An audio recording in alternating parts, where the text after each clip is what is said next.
Hey fans, I'm still enjoying my life as a guy with Asperger's, and this morning has gone very well so far, and this is another live Facebook feed and another podcast video for making light of autism, and I'm still enjoying my life every day even though I have Asperger's, and hope your day is going very well. And hey AJ and hey Zach, hope things are going well for y'all.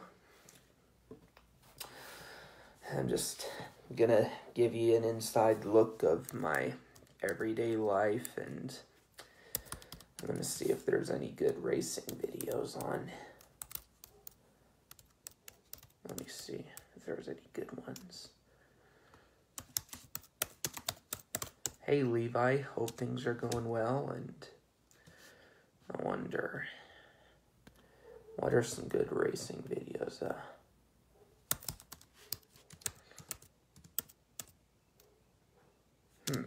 2003 Sirius at the Glen. Let me see what that is. I think that was Robbie Gordon's last win of his Cup career. Let me see if there's any good parts in it. Here's 3 laps to go.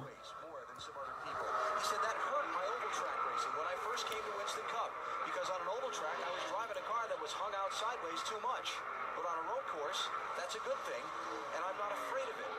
And he's still using that curb, not going in the inner loop or bus stop. How about Tony Stewart? Came in and topped off the fuel. Hey Nathan, hope things are going very well for you. He was lower than 32nd at that point, with 30 laps to go. He just took over the 12th spot. Kurt Busch and Michael Waltrip there, he's actually picked up 12. And that's a team, remember they stopped and got that fuel, Allen, and they definitely could have made it to the end. They were really disappointed to see that last caution going out. Yeah. And of course, Tony's another one who had to start at the back of the field because they had an engine problem that we documented. Ended up working all night, chartering an airplane to fly an engine up here from North Carolina, and started at the back of the field. And it's been an all-day scramble for the 20 car to get to the front of the field. 2 to go. You guys don't look now, but looks to me like Martin trying to get on the inside. Looks to me like Jeff Gordon has closed up right on the back bumper of Scott Pruitt. Yeah, he has. Jeff Gordon was 0.7 of a second faster than Robbie Gordon last time. But Robbie, we believe, is in safe fuel mode. Right. Jeff looks like he's getting through the S's as good, if not better, than anybody. But it makes a lot of time up on these cars. So Scott Pruitt is running second, it looks like, and would be his career best finish, I believe. Scott Pruitt's best ever NASCAR Winston Cup finish. If the fuel holds out for him and he finishes second. How about it, Matt? Alan, they have calculated, recalculated, and tried it one more time. They are Hey James, hope things are going well. has a can of fuel. Greg Posney has a can of starter fluid, but they are not going to come in. They are going for it. Remember, they are not racing for points, just pride. If he didn't run out right there in that last corner, it's too late. They may as well put that stuff away. And you know, Jeff Gordon was He's right out of behind. gas. 24 out of gas. That's right. I thought he was right behind him last lap. Oh, man, just after he went by the pit entrance. So how much can he sputter around the course on the last lap? And how many positions might it cost him? He's still running. He ran out in one spot. Yeah. And how about the leader, Robbie Gordon? Half a lap now from the checkered flag. Does he have The Nesquik gasoline car. right into the stripe? Didn't know there was one on the track. Interesting. Robbie Gordon seeking his 3rd career NASCAR Winston Cup win and his 2nd of 2003. The dive onto pit road as Rusty Wallace spun in front of him at lap 51 may turn out to be the key to victory today. It's all about track position these days, and he got it then by being able to pit before pit road was closed for that caution flag. Coast from here. Yep. 2nd win of the season for Robbie Gordon. The Yep. Road King today at Watkins Glen. He wins the Sirius Satellite Radio at the Glen. That's a good race for him, and there goes Jeff Gordon. Jeff Gordon spins off the last corner. Yep, Jeff knew that would Gordon happen. coming to the checkered flag. He's not going to make it to the start-finish line. inside unless he can fire it up. And look at all the cars coming by him and all the positions he's losing.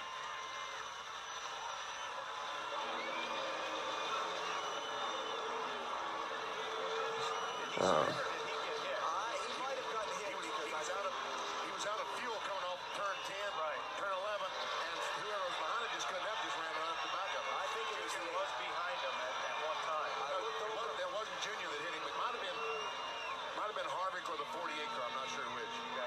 But Junior had already got by him on the back stretch. Okay. Robbie Gordon has won at Watkins Glen. Hang out of that wheel, Robbie. And Jeff Gordon is going to finish in 33rd place.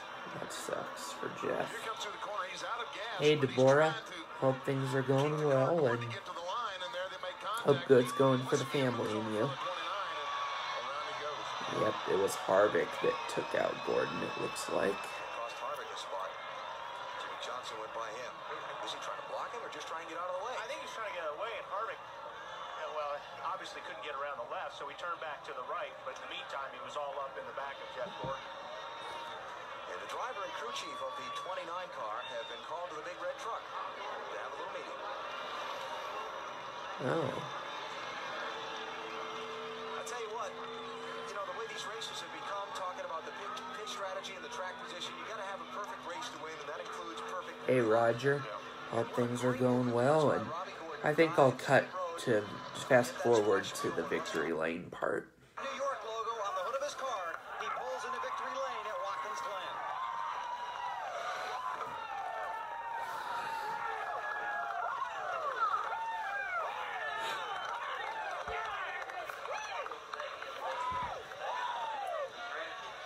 Crew Chief Kevin Hamlin is here.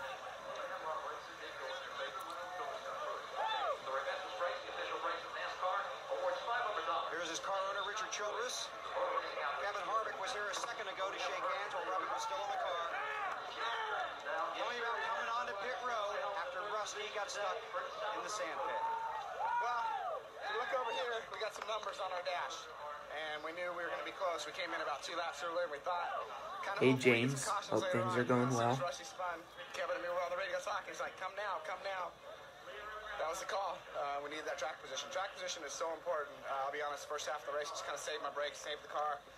I don't know if we had the best car today, but we ended up Hey, winning the Mary. race, and that's Hope what it things takes are to have a well. team. How quick did you have to react to get on the pit road in that situation, Robbie? A lot of guys aren't ready for that. Well, I saw Rusty there right in front of me. He was, I think, 2 cars in front of me at that point. And I saw Rusty lock up his inside tire. And about the time he did that, I'm like, all right, Rusty's in the gravel. He's like, pit now, pit now. It's like, all right. So we came in and kind of stuck to our strategy. So I'm real pleased there by the Singular Wireless team. Very happy that we can win for FDNY and Special Olympics. So great day for us. I get the sense for you, Robbie, this one might be a little more special. Well, you know, the other one, maybe we deserved to win a little bit more. This one, we just had our cards all lined up. We had our strategy planned, and got a great race team that prepare really good race cars. And that's what it takes sometimes. You don't have to be the fastest car to win every time. Special Olympics and the Fire Department of New York on the hood. Yeah, it's great. You know, a lot of money's going to them this weekend. 50 grand each one. So very, very pleased to have a sponsor like Singular Wireless that stands up and supports other groups besides just their racing program. It's a great sponsor to have, and just having a lot of fun. You got to tell me, did your ride with Wally Dallenbach yesterday in his car contribute to your success here today? I got to be honest, Wally kind of showed me how to get around here. Without Wally, I don't know if I could have done it. All right, congratulations. He sweeps the road course races in 2003. Dave? Well, Bill, Dale Jr. had a pretty good day. First road course lap. That was Robbie Gordon's last victory of his Cup career, and that says a lot about him, and thought I would just tell people about autism a little bit, since this is a podcast about making light of an autistic life, you know. I have Asperger's, and I've battled clinical depression, and I've also battled anger management problems, and I've also battled basically misunderstanding others and having trouble learning things. And Asperger's was diagnosed from me in 2002 when I was 4 years old, and it's not a life-threatening condition by any means, but it is one that will be with me for the rest of my life. And my mom and a dad had to make changes to their lifestyles in order to manage it, and so did I. And you know, I'm proud though of who I am, and you know, it feels good, you know, that I've started to make strides in recovery from it. That feels very good. And I've written my own book. If I can go get it, I can show it off to people. Just a sec. Let me see. Oh, here's a copy of it. I've written a whole book about Asperger's and my battle with it, called From Green Flags to Blue Flags. And sorry, it's the light from the sun. Just a sec. Here we go. From Green Flags to Blue Flags, the story of my life. And here's my picture on the back cover. And yeah, I'm very proud of that accomplishment, and it felt very good to be a writer. And about a couple weeks ago, or a week ago or so, I published my third book, which is called Voyages of History, USS Indianapolis, Disaster in the Philippine Sea, and that felt very good, doing that. Felt very good, you know, to publish 3 books and be a 3-time published writer, and it feels very good. Hope things are going well for y'all, and I think I'll watch some more videos while we're still live. I'm gonna see, just a sec. Let me see if anything's good. Oh, hey, Adam and Yesenia Roja. Hope things are going well for y'all.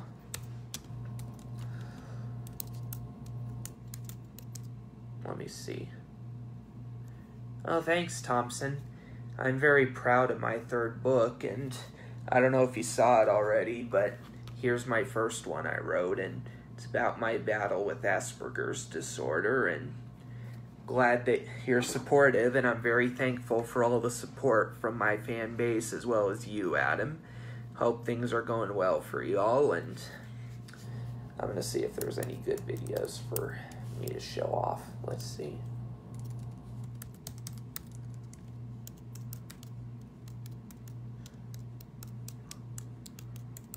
Let me see. The 2011 Napa 200 in Montreal. Let me see if that'll work out. Oh, you can find them on Amazon.com. The name is From Green Flags to Blue Flags, and look up Doug Kenney on Amazon.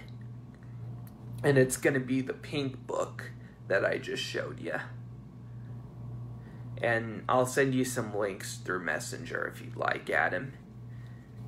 That'll help you find them easier, I think. Alright, let me see if there's anything good for yeah. Be a penalty to the 60. There's some of the fans here. Gordon's got damage. Oh my gosh. Alright, I'm glad you love it, Adam. I'll do that then. What's happening? Crowd seeing him on the screen, they're giving him a cheer, and here's what happened to Robbie. Oh, just wow, right into the back. Just rams him. Robbie Gordon, oh dang. Wow, I mean, that's he just picked the throttle up and it got in the back of him. And then it looked like Allgaier and the 66 of Stephen Walls got together, and Allgaier was able to get around him. That's when Robbie beat himself, as he said at Montreal. For Robbie Gordon, who had a great day going. Looks like he hurt an oil cooler, guys. That's an oil line causing that fire. And that's exactly where that's located at. So, Rusty, that's a slow turn. I don't understand that. He said, look at his frustration. He just can't believe he did that. A very small hit, but enough to knock the radiator and the oil cooler out of the car. Such a good run. A lot of frustration. It's a tough pill to swallow. Look at it every time our cameras. There's Patrick Carpentier. Screens here, and listen to this crowd. What a salute.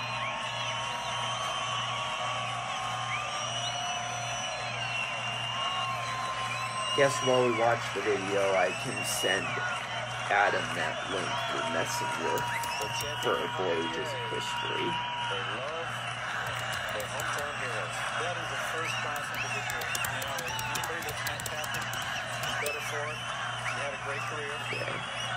Let's go back and show you exactly what put him out of this race with only 7 laps remaining. Gets underneath, or tries to get underneath Patrick. He does not have a position. Let's see. I'm gonna need to move it a little bit so I can see what I'm doing. Something failed in the ground line. And everybody just goes flying by. And that's not the way, like you said, not the way you want to Okay, it's been sent out, and hopefully Adam gets it, and we'll see. Looks like Patrick Carpentier had a bad day at Montreal in 2011. And, you know, he's getting the tribute. He's getting the recognition he deserves. So the fans will give him a salute as the other pace car, they have 2 of them here, takes him around the track. Stay with us. It's not over yet. For Marcus Ambrose, he took care of business in Cup finally last week. His business here is still unfinished. This was 07 when Robbie Gordon spun him out. Then in 08, the rain, well, he ended up finishing 3rd in that race. And then in 09, this was the biggest heartbreak of all.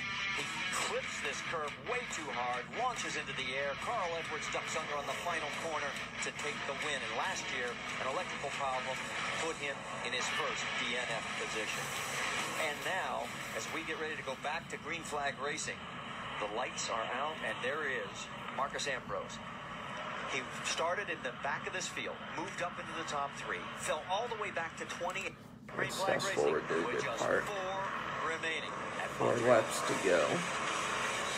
Let's see how Marcus Ambrose. So, hey Dave Roberts, I hope things are going well for y'all. That's pretty good. Next time by, let's quickly check in with Rick DeBrule.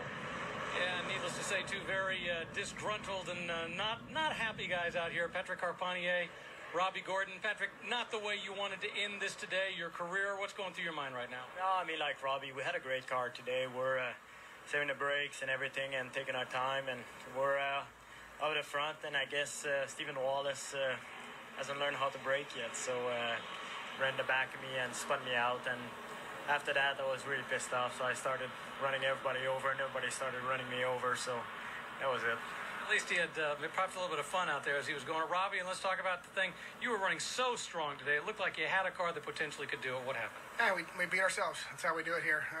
It seems like we always come here and have a shot at winning. You know, I passed Patrick clean. He dive bombed me down in the hairpin. Alex, sorry, thank you. And I don't know. We went down into the last corner. I was going to move him over a little bit, and the bumpers didn't line up, so I got the radiator, and that's my fault. But you know, looking back at it, we needed to go, and I needed to get Patrick when I passed him the first time, and he didn't race me clean. Robbie Gordon never leaves anything out on the racetrack, and tried again, but didn't pull it off here at Montreal, guys. All right, tough break for both those guys. And as you can see, there is still a lot of cleanup going on. In fact, they have added another lap. The lights are back on the pace car. So, all right. It looks like the last part of that video was taken down for some reason, so I don't think we'll be able to see Marcus win it. But, you know, I'm going to see if there's any other good videos to watch to keep y'all entertained as race fans. Maybe we can see Ambrose winning at the Glen in 2008. That'd be pretty cool. Marcus Ambrose wins. It was a year ago in Montreal. Everyone thought Marcus, one of the most likable drivers in the garage area, would get his first win. He gets tapped from behind by Robbie Gordon, and the win goes away. This year at Mexico City, he was the center of controversy because he got some contact with Boris Said. Yeah. And he ended up finishing second. He finished 3rd last week at Montreal. This was There's 2008. the Stephen Wallace car pulling off on the grass as we stay green with 2 laps to go. Actually coming to the white flag this lap. We've got debris on the racetrack laying around, and that's okay. Marcus Ambrose just took the white flag. The next flag you'll see will be the checker. There'll be no green-white checker here. Franchitti looking racy, trying to make a move around Harvick. Harvick looks to the inside of Kenseth. Again, that's 2nd, 3rd, 4th, and 5th. Oh, that's when Ambrose found himself behind Boris Said, ironically. Doherty Racing, Tad Geschecter. Brad Doherty, the co-owners on the 59 car. How special would this be for Marcus Ambrose, all the way from Tasmania, little island just below Australia. Easy now. Boris didn't cut him any slack at all here. No love lost. Remember, it was Boris who said, I will get even. Remember, he was very angry after what happened in Mexico City. And Marcus Ambrose needs to tiptoe. Hope things are going well. Just follow him to the check. There's no reason to pass him. He's got plenty of cushion back there. These guys aren't going to catch him from behind unless Boris just stops. Kyle Busch trying to reel him in. Turn 10. Caution, that's it. That's it. Race is over. 59 car. Marcus Ambrose. How about that? Gary Cogswell celebrates on the pit box. Marcus, way go, guys. And Marcus Ambrose goes to victory lane for the first time in his career at Watkins Glen. That's awesome. That's a pretty special day. He did a terrific job, and they played the strategy perfect. Caution was for the 66 on the course, and that was the reason for Marcus Ambrose. Very popular among the drivers in the garage area. Always has a smile on his face. Way to go, mate! Hey, I can't believe it, man. What a night. We broke the back of that duck, man. We're away. Woo! Great job, guys.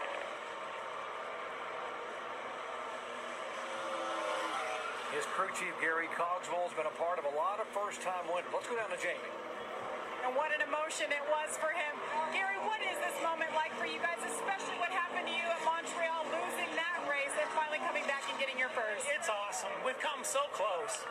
And, you know, we really didn't have the best car today. Our car was good, but it wasn't the best car.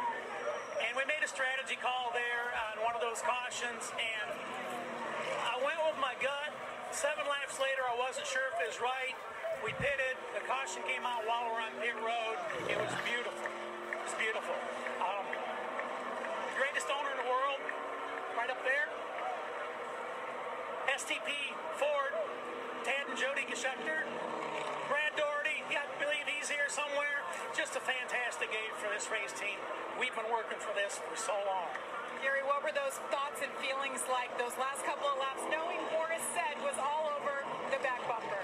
Well, actually, we were all over his back bumper, and we had a little issue there. And I was talking to Marcus there the last couple of laps, and watching the interval there, and I told him he didn't need to pass him to win. We were watching, the interval to the second place car, and I told him several times he did not need to pass him to win the race. We had a lot of gas. We got gas left over. Motor's still running. Got tires on the car. That was awesome for Marcus, I'll say. Hey, Jenny. As he watches his driver on burnouts on that narrow straightaway, Don. Listen to this crowd. I say, dude, the kangaroo hot. Oh, Marcus Ambrose, he chased a dream. He wanted to be a Formula One driver in Europe. He said, I can drive on a road course. Somebody give me a chance. So, yeah. That's a look into my everyday life so far as a guy with Asperger's, and it's very much a setback to my maturity, having Asperger's, but, very proud of who I am, and I'm still enjoying life, and I think I'm going to conclude this live video now, and hopefully you'll join me tomorrow or the next day or the day after that, and I'll keep watching more racing videos and enjoying my everyday life. Have a good day, everyone.